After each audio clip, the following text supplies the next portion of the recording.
white women vote at higher numbers than any other demographic group. So the math is clear. We cannot win without them.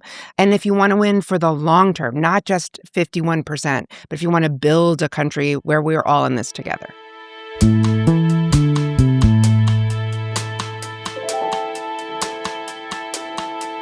I'm Sarah McCammon, and this is What It Takes from Unmoderated News. After Donald Trump won in 2016, Jackie Payne did something unusual. She got in a car and spent 2 years just listening to women. What she found was a huge block of moderate women in the suburbs and the small towns that both parties keep underestimating and keep getting wrong. She's the founder and executive director of Galvanize Action, a group focused on moderate women. So she's uniquely plugged into what these women want and has lots of ideas about how to persuade them. Jackie, welcome. Thank you. It's so good to be here. So I want to go back to that moment in 2016 when Donald Trump had just won the election. This came, of course, just weeks after the release of that infamous Access Hollywood video where he bragged about groping women. And yet, more than half of white women voted for him. What were you thinking and feeling in those moments? Yeah, it was a shocker, I think, for me. When Trump won in 2016, I felt really alarmed by the rise in authoritarianism in this country. But, honestly, at the same time, I was alarmed by the way that the elite were talking about these women and really judging them and assuming that they understood what was happening. I don't know if you remember, but there was a lot of conversation about, like, what's wrong with these people and why don't they vote in their own interests? Mm-hmm. And I was like, well, why don't we go see what their interests are, try to understand? So for me, that was really a turning point. I was like, I grew up with these women in the Midwest. I know them. I felt surprised, but my reaction wasn't to judge or blame them. My reaction was to go talk to them. And so the instinct to blame and to other is the opposite of what we need for our democracy. So I really then said, let me go understand them. So I went, and as you said, I spent a long time sitting in libraries and community centers and just listening. And it was kind of life-changing, honestly. So how did you go about that? Was this a road trip? How did you decide where to go, who to talk to? Yeah, multiple trips. I focused on the Midwest. As I said, that's where I'm from. I worked with partners throughout my career, from Planned Parenthoods and from domestic and sexual violence agencies. I knew people in every state. So I started by just reaching out to people who lived in the Midwest and said, I'm coming, help me find the right space that would be a warm and welcoming space, like community centers and libraries. And I gathered women who were in this demographic group, women who were, some of whom had voted for Trump, who perceived themselves as politically homeless, sort of in the middle. And I brought them into these rooms, and first I had them do a survey to say, what do you want for America? And then I sat and listened. And what was striking is how much what they said they wanted for America was what I want for America. And then they weren't always voting for the people that would deliver that. So really that delta is what I was trying to figure out. What else did you hear, and what else surprised you? Did you feel like you came through that process with a different understanding than you had before? I mean, almost every time I left one of those rooms, I felt a little bit heartbroken. The amount of folks, what I heard in every room really was pretty consistent things. One was women saying, I don't want to talk about politics or current events because it will create conflict, and I don't want conflict. So that sort of constant conflict aversion, keeping the peace at any cost, the cost of their own getting what they wanted, right? Just to keep the peace was number one. There was also a lot of self-doubt, white women vote at higher numbers than any other demographic group. They are the most likely to turn out of any group, and these women are no exception. So they were voting, but then when I talked to them about it, they would describe feeling ill-informed, or they would just doubt themselves, and so they would be afraid to get into a conversation because they didn't want to feel or look stupid. What I saw on these road trips was women deferring to their fathers, their husbands, the men in their life, who expressed so much confidence that they knew who was better for their family on the economy, that they started to say, well, maybe he knows more than I do. So what I asked them, what would help you feel better about this? What do you need? And they said, give me a space that I can talk to other women about current events to try to make sense of what's happening, where I can be confident and won't turn into an argument, and I can feel like I'm not alone. And that's really how we built Galvanize USA, to create that space for women, to talk about what was on their minds. And it's not mostly politics. It's all of life. It's managing family. It's navigating the world. But to have politics be a part of that for them, and for them to feel more confident, more informed, and not alone. Now, I know after the 2016 election, there were a lot of people who, again, I think understandably said, we should be talking about, thinking about prioritizing the people who are really the most fearful of being harmed by this administration, people of color, immigrants, marginalized people. You decided to spend time talking mostly to white women, and I think you got some criticism for that. Like, how did you think about sort of the why of what you were doing? Yeah. Both in terms of math and morality, honestly. So first of all, white women are the largest vote share in the nation. Um, Now they're about 34%. They were even bigger then. And moderate white women are about a quarter of the vote share in the most competitive races this cycle. So like 1 in 4 voters One in are four voters white women. are moderate white women, the movable white women, in these races that we're looking at for the midterms right now, right? So they are the largest vote share. So if you want to win, if you want to build a durable coalition, you absolutely need them. When we first started, a friend of mine said they're too big to fail. We cannot afford to have this huge swath of America not protecting democracy and standing for progress. So the math is clear. We cannot win without them. And I want to build a democracy where every single person belongs and feels like they're seen, and this country is for them. And that includes these women. And so, for me, it's both math and morality. And it's an undeniable need if you want to win. And if you want to win for the long term, not just 51%, but if you want to build a country where we're all in this together. What did that pushback sound like, and where was it coming from? There was a lot of ire towards white women for how they voted. There was a feeling of a betrayal and why did you do this? And so there was a lot of anger, and just it was unappealing for folks. They did not want to focus on white women.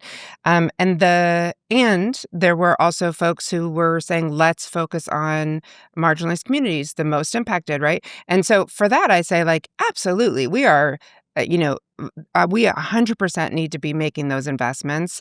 And it does take all of us. And we need to just focus on all of it all the time, all at once, right? It's not walk and chew gum at the same time. Right. It's not either or. We are not in competition. We need all of it. And so I think for me, I would walk into rooms and say, if that's what you're focused on, then by all means focus on that. I'm not trying to draw you away from that. And I do need folks to join me to focus on this group if we want to win and if we want to protect democracy. So after those conversations in libraries and coffee shops and maybe living rooms too, I don't know, after all of those conversations with women, what did you do with that information? I mean, how did you go about building this network and this effort to sort of speak to women where they were? So first, Galvanize USA created the community environment for them. And, initially I did think we would go into living rooms and that we would organize women locally. But they said pretty clearly to me, in fact, we designed that and then we tested it and they were like, absolutely not. Did you not hear me? I feel like if I sit in the living room, I will feel stupid. It will end in a fight and I will lose my friends and community. And so they rejected the notion of in living room organizing. What they wanted was an online space where they could join at their leisure, where they could lurk a little bit until they felt comfortable, practice taking a stance, and where they felt that they would get more community because they didn't know that people around them agreed with them. They were wrong about that, right? Because they weren't in the conversations. They didn't realize that women right down the street agreed with them, but that fear was blocking them. So we created online communities for them to really support their confidence and agency and civic knowledge. Because, there was this delta between what people said and what they did. And so we were like, let's get into it. So we worked with behavioral psychologists and neuroscientists and really went well beyond typical polling and surveys and into let's pop the hood and see what's going on. That's the values, the motivations, the true drivers, and the barriers that keep people from doing what they say they want to do, what holds them back. And then we also share all of our research and data with allies in the field because we want others to understand how to connect with this audience. They want a world that is going to work better for their family. They want gun reform that will keep their kids safe. They want access to reproductive freedom, right? So they want what I want. We are doing a very poor job of connecting with them on those values and motivations and saying, this is for you. We are here with you. So I want you to paint a picture of kind of who these women are, what their lives are like for me. I know we've said that they are mostly white women, although not all, right? Right. And moderate. But first of all, what is moderate? Is this based on how they vote? Is this based on how they describe themselves? How do you define moderate for your purposes? So when we started, we focused on white women, and we looked at who, because of the vote share, because they were such a big share of the electorate, and we said we used data analysis to figure out, let's remove the folks on either side, those who are firmly entrenched in either political camp, and let's figure out what's true about the rest of the folks, right? And then we used psychographic data. We looked at opinions, behavior, values, and we really created a psychographic profile of who are these women in the middle who are open-minded and willing to change, who aren't entrenched. And that we found, by doing that, we found 49.5 million of them in this country who fit that profile. Demographically, what that turns into is they are disproportionately do not have a four-year college degree. They live in households under $100,000, and they tend to be age 35 and up. There is an under 35 segment, but the core of them is over 35. And so that's kind of what they look like. And it also helps to understand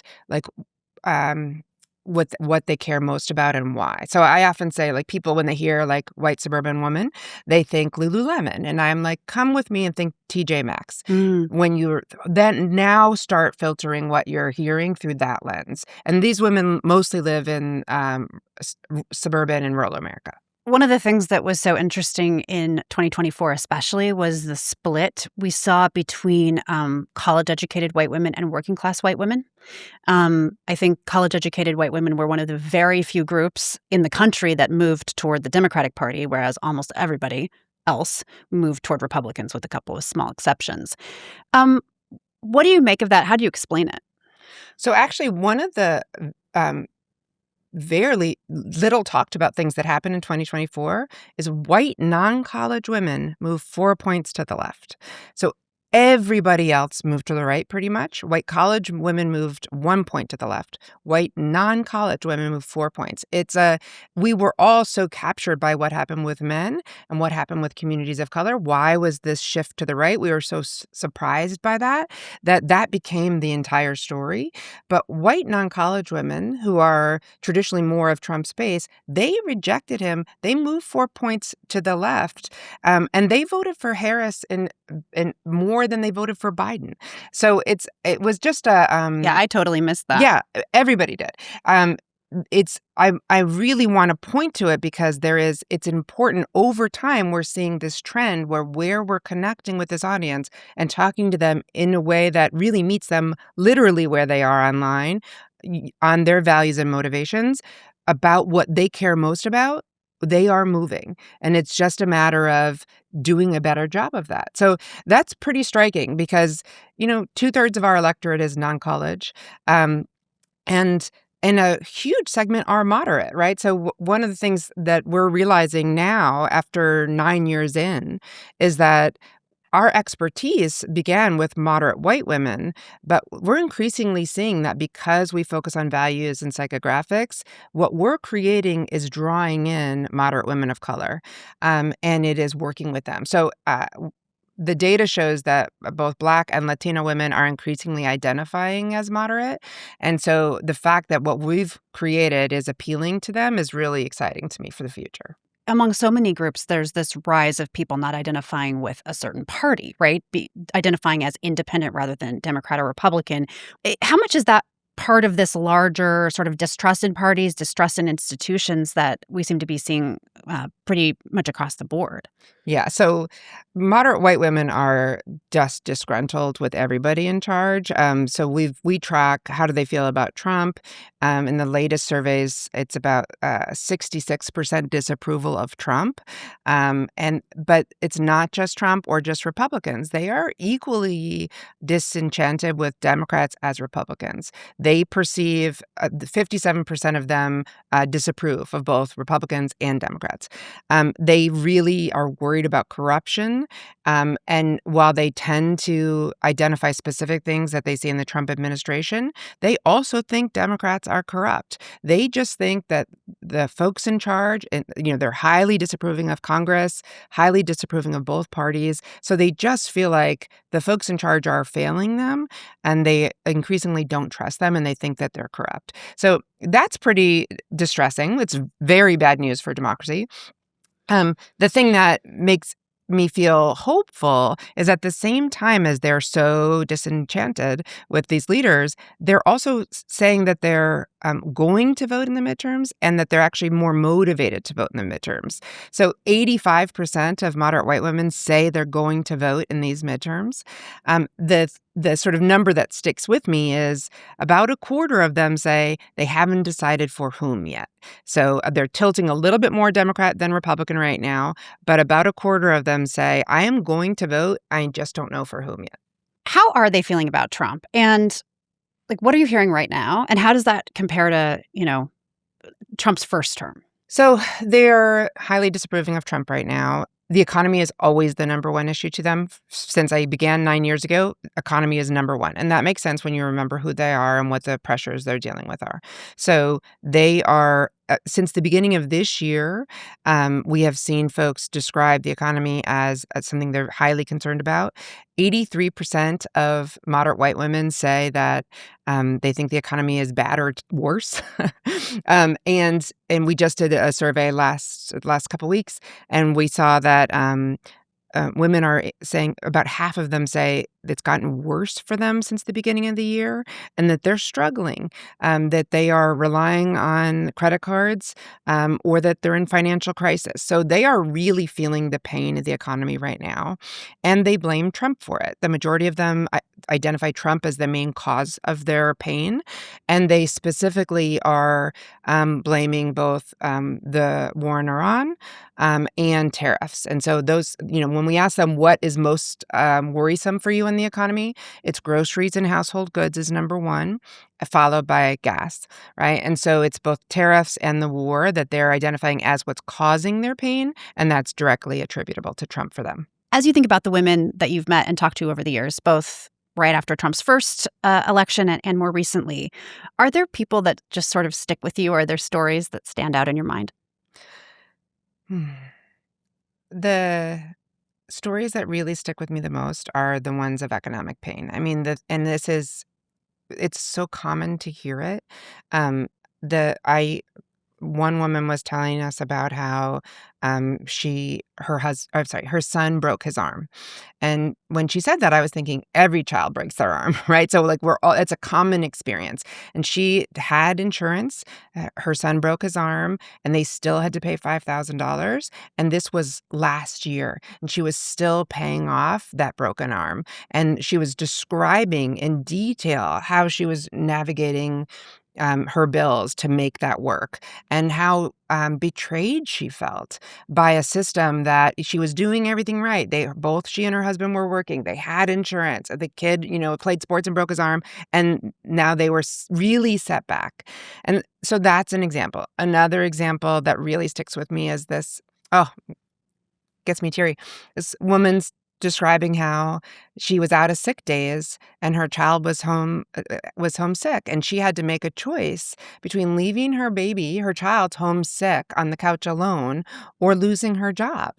And so she described driving to work and all the guilt and the pain of having to leave her kid home alone sick.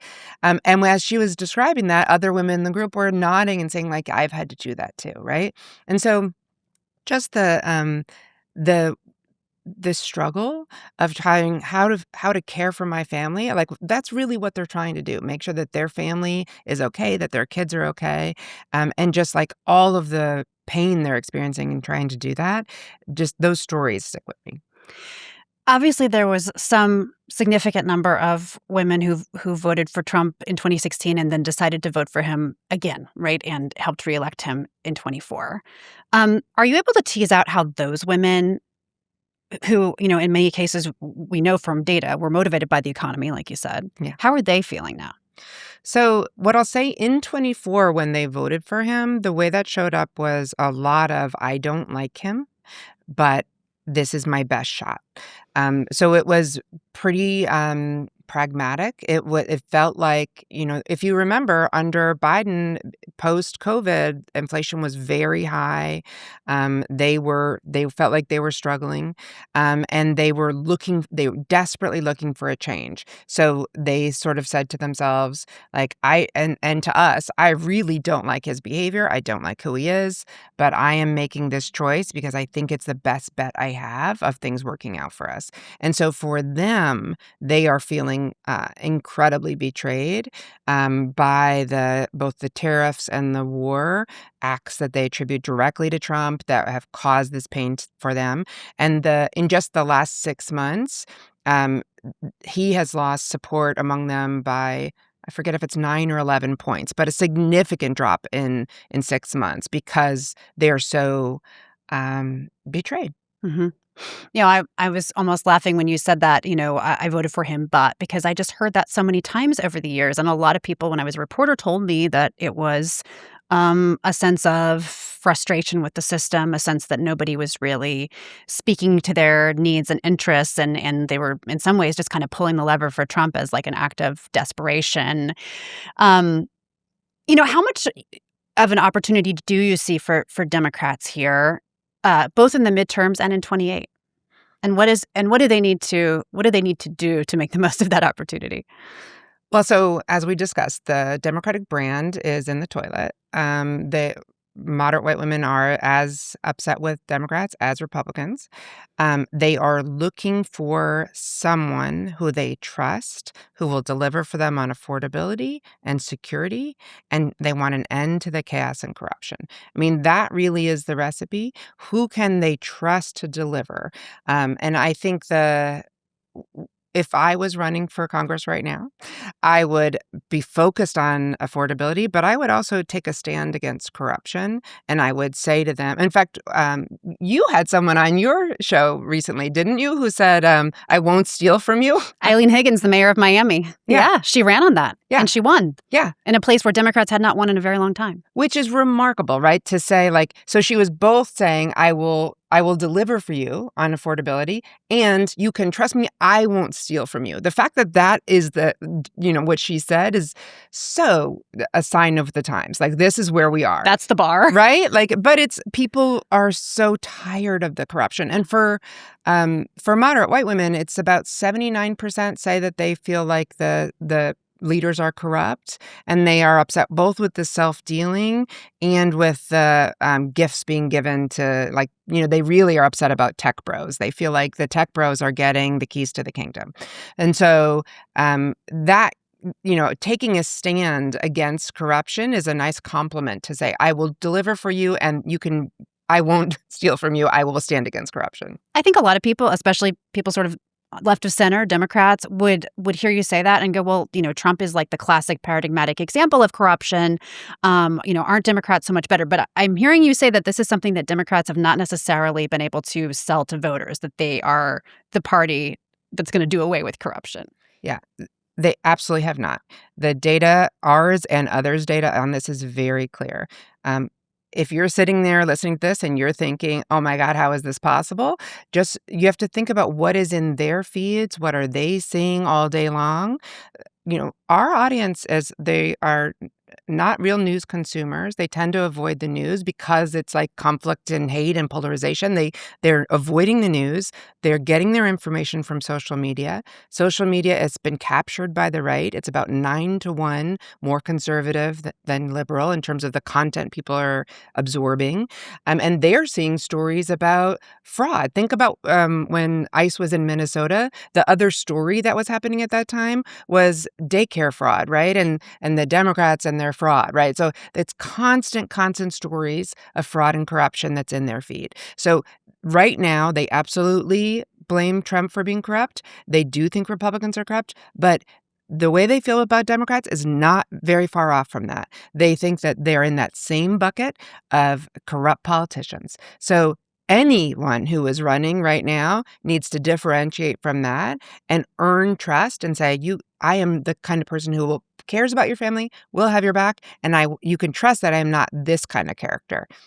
And then when and if they get into office, what then?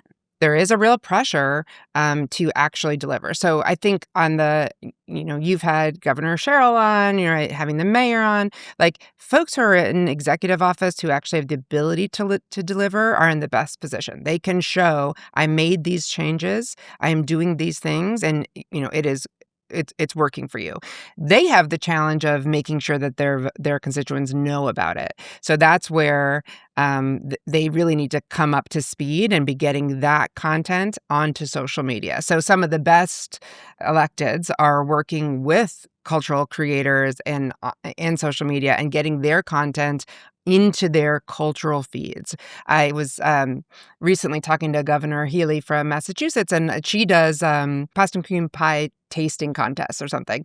And it's a great way to get herself in front of people where they are on social media. And then she talks about what she's doing for them as a governor. And like that's a beautiful example of how in today's world and today's information ecosystem, you both have to deliver and then you have to tell the story of how you delivered. And I think, the Biden administration really suffered. They were not able to tell the story of how Biden was delivering. And that's something you've been spending time on, doing research and content creation. I mean, talk to me a little bit about how Galvanize is entering the social media space. So Galvanize Action does tons of research to understand where moderate women are spending their time. As I said, they're not really consuming the traditional news. They are getting their information online. They are on Facebook and on YouTube. And we really understand, like, what are they looking for? So they're looking for things around making ends meet. So a lot of the DIY content that you might see, or, the dollar store dinners, how to make dinner affordably for your family. That's a big content area for them. They also do a lot on health and wellness. They're trying to figure out how to take care of their family, themselves, and and their kids. And that's a place where right now the right-leaning content is skewing heavily towards MAHA, anti-vax, anti-science. So that's a dangerous space. And then they also focus on a lot of mom blogs. They're really looking for community. Again, I'm not the only one looking for community, and then just relief from the pressure. So a lot of just straight up entertainment and celebrity stuff. So those are the kind of the buckets where they're spending their time. So we really try to understand where are they spending time. We do social listening to see what's the content that is popping for them.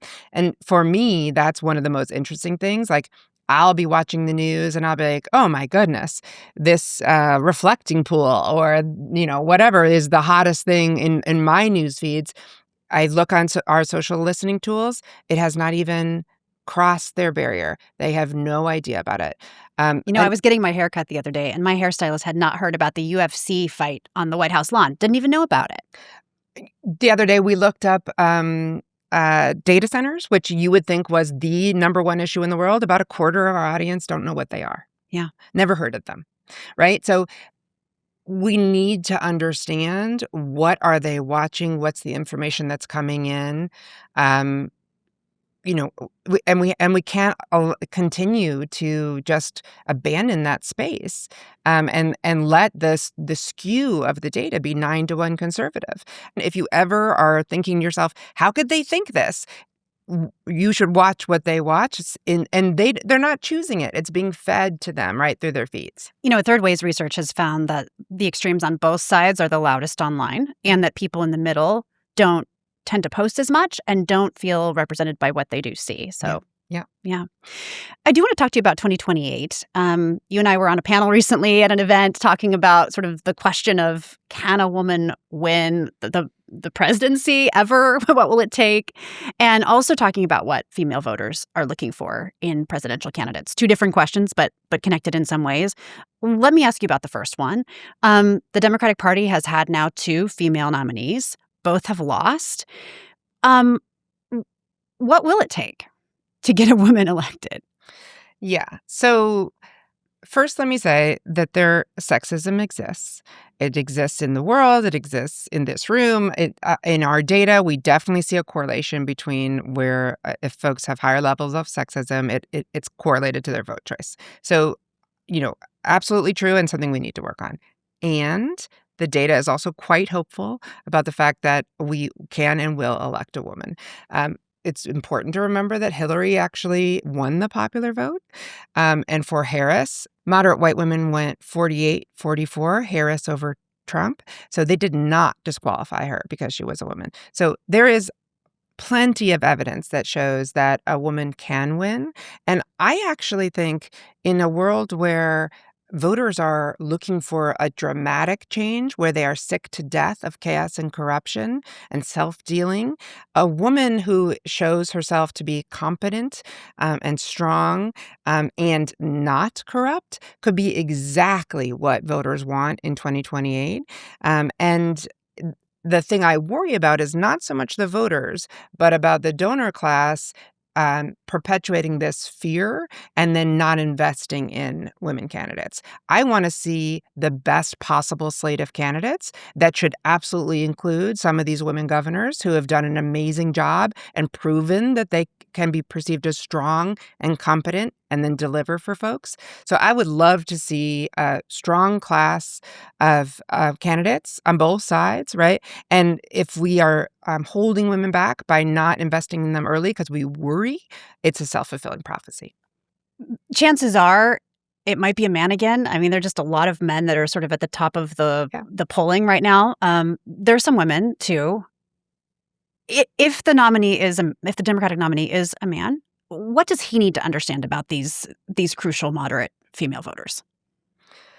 So any candidate needs to genuinely understand the economic pain they're in, that these women they just want to take care of their families. If they feel like you care about them and you're committed to them and their families, they want everyone to thrive. Where we lose them is where they start to feel like we don't care about them or we're not interested in them, right? So a candidate who says, like, I care about all of you, like all of us, I mean all of us, and I very much want to take care of your family and the families down the street, that is the recipe for success, right? Really, for folks to believe that you understand what they're going through and care about them. I think being able to demonstrate that you understand what they're going through, it means understanding, like, what is that? How is it showing up in their life? What's going on with the groceries? What's going on with healthcare? Folks are not able to care for themselves, their kids, the broken arm, or their parents, right? They just cannot afford the care and the prescriptions that they need, right? So being able to talk about it in a way that is pragmatic and that really demonstrates an understanding of what it means to care for a family in all these ways is a way to connect and help, and then to show some vision for how you're going to deliver for them. As a reporter, I sat in on at least some of your focus groups in 24, maybe even before. But I remember in particular, not long before the 2024 election, watching some of these groups of women sort of wrestling with their decision. Mm. And one of the things I was struck by was just how conflicted some of them seemed to be, and how much they didn't fit a box. Mm. You know, they didn't fit any kind of left-right frame that you might look at voters through. And they seem to really be struggling with, like, competing concerns, and even some of them seem to be struggling with their view of female leadership. Um, you've heard that tension, right? Like, what do you hear in those rooms? Yeah, on the female leadership issue, the focus groups that you're referring to, when we did a group right before the 2024 election. So a group that said that they had landed on Trump and a group that said they landed on Harris. And then the difference in those two rooms when we talked about leadership was they both wanted strength. You absolutely, if you're going to win, you have to check the box that you are perceived as strong enough to deliver. For the women who chose Trump, they did have higher internalized sexism scores, but they understood strength in a very masculine, hyper masculine coded way. They use language like, we're in a knife fight in an alley and I need someone who's going to have my back, right? So it was very masculine coded. And that's what strength meant to them. For the women who chose Harris, they also needed her to be strong, but they understood her diplomacy and her ability to navigate situations as the strength that was required. So any candidate needs to be understood as strong, and people do want a fighter, but they, especially moderate women, they want someone who will fight for them. They are not looking for conflict.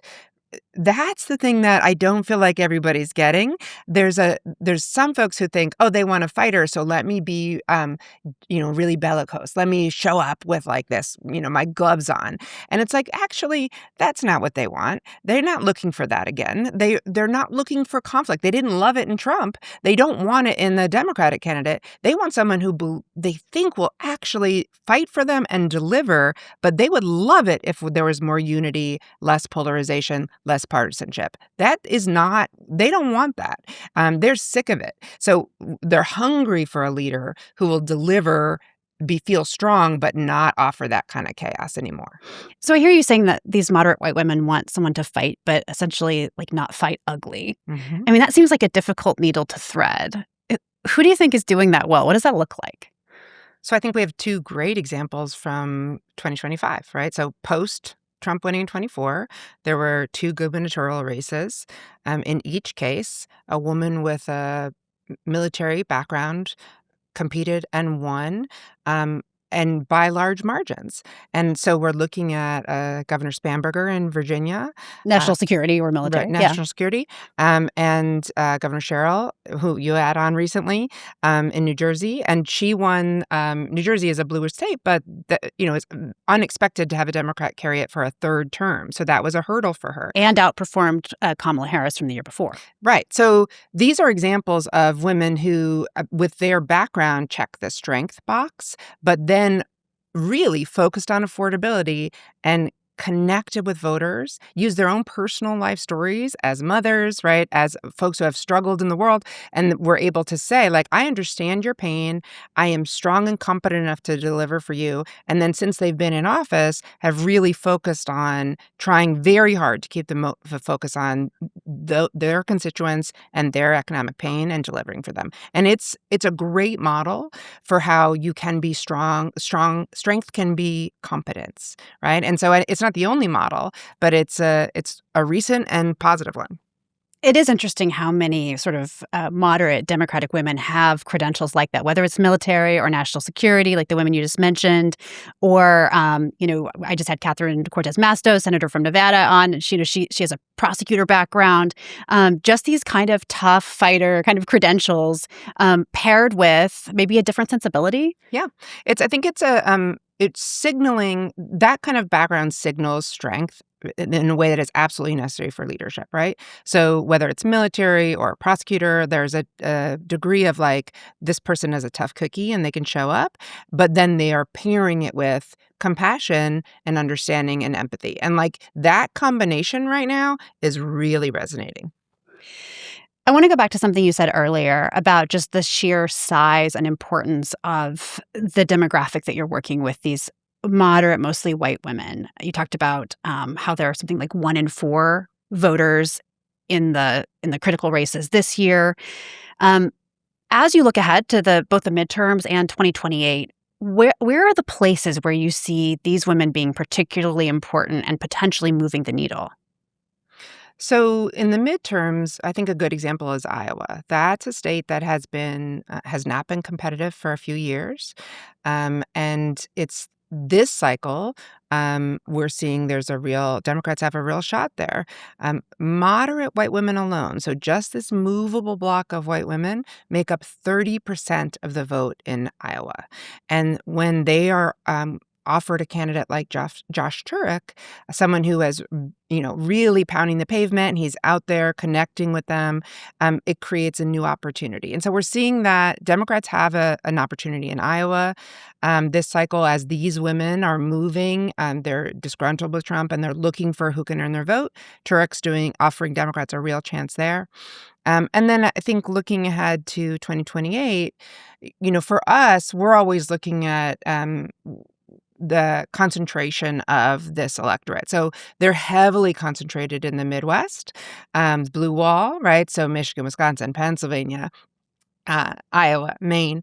But then increasingly, we're looking at the Mountain West. There's a path down to the Mountain West where there are a good chunk of moderate white women, but increasingly more moderate women overall. And so as we are looking at where the sort of electorate is going, there is a hunger among moderates from the blue wall down the Mountain West, asking for candidates to deliver for them. I'm thinking about what you said earlier about the fact that increasingly moderate women are not just white women. I'm especially interested in the Latino vote because it's become such a swing vote. We heard a lot about Latino men after 2024. They voted for Trump in larger numbers. But what are you hearing from Latinas, Latino women? Yeah.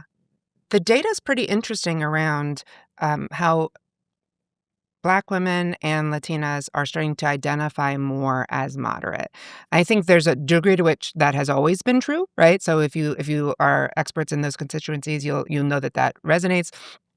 Black women are routinely the most reliable Democratic voters, but also the most likely to say that they identify as moderate. So that's interesting, right? So it is, for them, moderate is very tied up with also being Democratic, right? And religion and spirituality Yeah. must play a big role for these groups. Yeah. So the data shows that increasingly folks are moving across race to identify more as moderates. So for women, when we're doing programming or working with moderate women, what we're finding is, especially when we're working in the Mountain West and the Southwest, that is drawing in more Latinas to who are the values, the psychographics, that it really does just resonate across race. And so this group of moderate women are saying, like, we actually all want the same thing. And that's been it's really powerful for me to experience, but also very promising, because as the white vote share starts to decrease over time and the Latina vote share increases, understanding that demographic group is going to be highly consequential. We've talked a lot about the economy for obvious reasons. I do want to ask you about reproductive rights, an issue I've covered, an issue that you have worked on, an issue that Democrats, I think, really leaned into after the overturning of Roe v. Wade with, I would say, varying success. Voters care about that issue, especially Democratic women, right? But overall, voters care more about other issues. Fair to say? Totally. And so for moderate white women, they are pro-choice. When we ask them about reproductive freedom, the most recent surveys we've done have been around medication abortion, but they're consistently support reproductive freedom, and it matters to them. But on the scale of issues, it is pretty low down because they don't think about that as the most pressing thing today, right? They're talking about, even when you look at the economy issues, it's like, what do I have to do today? Groceries is above gas, is above rent, is above utilities, is above healthcare prescription drug prices, right? Because it's really about literally putting food in the mouths today, right? Then you get down here, reproductive freedom is quite a bit down the road of the things that they identify as vote drivers. It matters to them. They want reproductive freedom, but it is not today's problem. And so tends not to be their vote driver. So you saw that in 24 and 25 when we were seeing the ballot initiatives. They would come out and support reproductive freedom, but it wouldn't necessarily determine who they would vote for at the top of the ticket. When it came to top of the ticket, the thing that was driving them is who do I think will deliver for my family economically? So what's the lesson for Democrats going forward about how to approach that issue? You absolutely don't have to run away from being pro-reproductive freedom. That's what women want. It should be part of your package. We always describe it as economy and, right? You have to deliver on the economy. And what else do women care about? There's a whole list. So there's no need to run away from reproductive freedom. The majority of moderate women believe in reproductive freedom and they want it. It's got to be and. Start with the economy, deliver on the economy, and promise them you're going to protect their reproductive freedom. Jackie, based on everything you know, if there is any final thought you could leave with candidates, people in leadership, and the people around them, the people close to them, what would it be? The challenge for candidates is, does the voter believe you, that you care about her, that you see her struggles, and that you'll deliver? And we're in a world where folks don't feel seen or cared about. So the way that you can do that is by empathizing, by connecting, by recognizing the actual pain they're feeling, and have a plan for how you're going to solve it. Have some vision, right? But you got to make them feel seen and cared about. That's the real challenge. And then please have a vision around the economy. Deliver for folks. The income inequality is really driving us apart. These folks are struggling. They deserve to have leaders who will help them do better. And when they feel that is happening, they become incredibly generous and compassionate in their desire to care for everyone. Jackie Payne, thanks for the great conversation. Thank you.